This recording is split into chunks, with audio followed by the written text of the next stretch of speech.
እኔ ዛሬ ስለ ወልዴ ልናገር ነው የመጣሁት ማለት ነው። በመጀመሪያ ግን ይቺ ልጅ መኪና ይሰጥሻል ተብላ ሿሿ ተሰራች። ከዛም በኋላ ደግሞ በቃ የተወሰነ ብር ተቦጭቅ ያን ሁላ ሲሆን ግን በካሜራ መከራዋን አበሳዋን እያሳዩ በ44 ካሜራ ዙሪያዋን ተከባ ነው ስትሰጥም ስትነሳም ስትቀመጥ ስተነፈስ ሁሉ የነበረው። ግን የሚገርማችሁ ነገር ማለት ነው ወልዴ ጊዮርጊስ ቦስ ይሄም 1 ሚሊዮን ብር ሲሰጠኝ ማንንም ሰው ሳያይ መኪና ውስጥ ወላሂ ለአዚም እኔና እሱ ብቻው ነው ያን ብር ቆጥሮ የሰጠኝ። አንድ ካሜራማን እንኳን እኔ እንኳን ለምንድን ካሜራ አትቀርጽም ቪዲዮ ለምን አንፖስትም ስለው አይቶ ይቅርብህ ላንተ ጥሩ አይደለም ነው ያለኝ።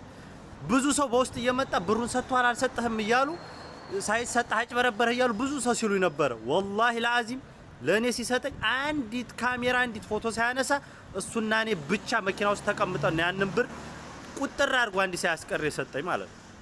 አሁን ያንን ነገር ሳይ ማለት ነው አንተ ትለያለህ ለማለት ነው። በቃ እንዲህ አንተ አይነት ቃሉን አክባሪ በተግባር ሰሪ ማንም የለም። ወላሂ ይመችህ ረጅም እርሜ ሰፊ ማዲጋር ይስጥ ብያለሁ።